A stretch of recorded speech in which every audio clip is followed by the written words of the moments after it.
Hi, and welcome back to Ali Ray Inspires. What if I told you that most of your decisions are made from a place of fear? Fear of loneliness, rejection, lack, losing, and death. I'm suggesting that these are just a few of the fears that motivate and control you more than anything else. And this is not your fault. You live in a world that bombards you 24/7 with fear of just these possibilities. But what if I told you that I can offer a way to change this? You are not meant to live this way. You are created by love to live a life filled with abundance, health, and happiness. So, how do you achieve this? How do you truly find happiness? The antidote to all of these fears is love. I know how simplistic that sounds. You're probably thinking, oh, come on, Allie, give me a break. But let me suggest that I'm asking if you really know what I mean by love. Let me explain. I recently received a wonderful question asking me, Allie, aren't we supposed to love the dark and not just try to banish it? And the answer is a resounding yes, exactly. In fact, I might even suggest that as light workers, we came here more to help the dark into the light, not to abolish it. Only God decides that. The people consumed in darkness have simply lost their way. And we can help them as light workers find all they truly want: peace, happiness, success, and love, just like all of us, by becoming the example of love that leads the way. But what does that look like? Wow. So, how? So, I'll share this story with you. My friend Lisa once had a job where she wasn't paid very well, and her boss felt that she deserved a raise. But human resources explained to him that the only way she could get a decent uptick in her salary was by creating a new job for her. So he created a new position as his assistant in the office. But human resources also said that he would have to hold interviews, allowing other employees to also apply for the new position. One of the employees who jumped at the chance to apply was another woman in the office who not only didn't like Lisa, but was openly argumentative and hostile to her. Lisa wasn't the only one who didn't get along with Angela. Let's just say Angela wasn't very popular in the office, but Angela wanted this promotion very badly. On the day of the interviews, the applicants were sitting outside Lisa's boss's office waiting to be interviewed, and Lisa overheard Angela telling her friends about her plans for the weekend. Angela described something along the lines of, oh, I'll probably wash my hair and watch a movie on TV like every other Saturday night.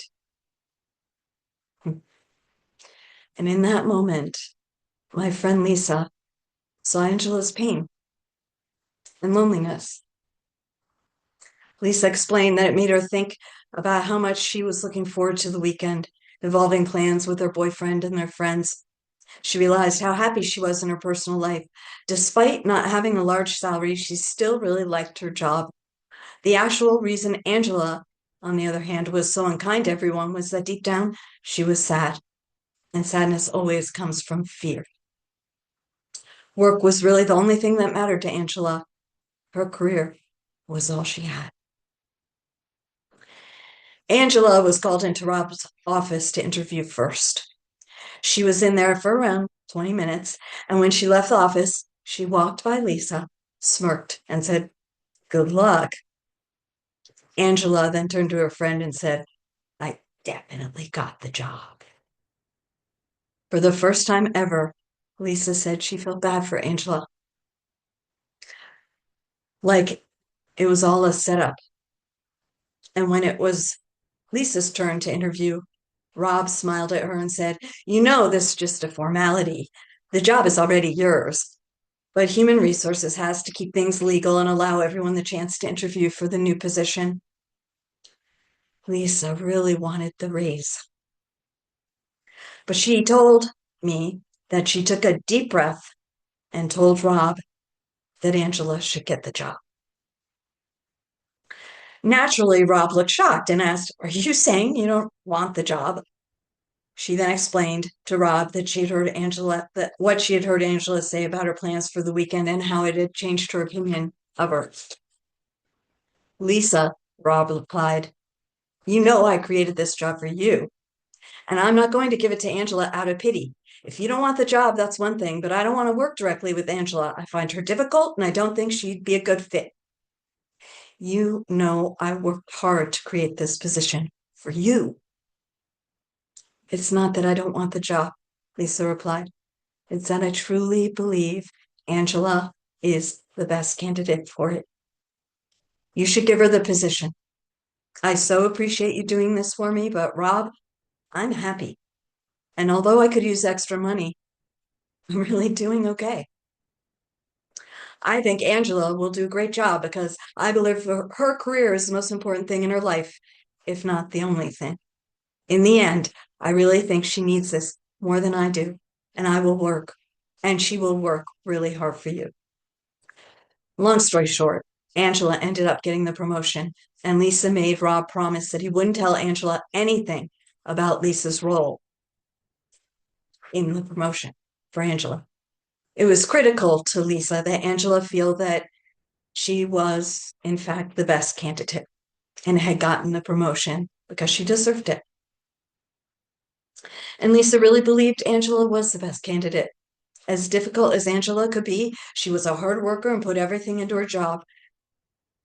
But just as Rob had warned Lisa, Angela continued to make work difficult for Lisa. And now Angela had the ability to do that more than before because Angela was now Lisa's superior. At first, she gave Lisa the worst assignments. She took Lisa's desk from her as it was much nicer and larger than Angela's old one. There were so many times Lisa admitted that she wanted to say something, but she bit her tongue. And she remembered something I had shared with her about what God had taught me when I was in the earth class in my previous life, which I talked about in the interview with Sarah Shook. Most of you have probably seen that. If not, I can link it below. God said, "Whenever you do something kind, don't go around telling everyone about it. I see your good acts. That's what really matters. Besides, people are much more impressed when they hear something you've done that was kind from other people rather than from you telling them yourself." I'm sharing this story with you because that day Lisa asked herself what the loving thing to do was. Giving Angela the job was choosing love over fear because Lisa was not going to fear that she wouldn't have enough money. She knew God would provide for her, and she was right. Lisa ended up marrying her boyfriend, who was very successful, allowing her to quit work and start a family, and she lived a very comfortable and happy life ever since. Even more ironic was the fact that Angela and Lisa became great friends. And Angela never did find out what Lisa had done that day in the interview. So when confronted with a confrontational situation, please ask yourself, is this person acting from a place of fear or love? How can I respond with love? What is the loving thing to do or say? The dark always acts from a place of fear. So getting back to the question someone asked me in the comments, my answer is yes. We are here to lead the dark into the light with love. Just show up as the best version of yourself. I really believe we came as light workers mostly to help the souls who are lost in the dark, even more than to assist the already awakened souls or other light workers. I mean, doesn't that make sense? The light workers don't need the help, not in the same way the dark ones do. We need to be the example of how good people can be, how great life could be if everyone did the same. Be the example. Be the light that leads the way.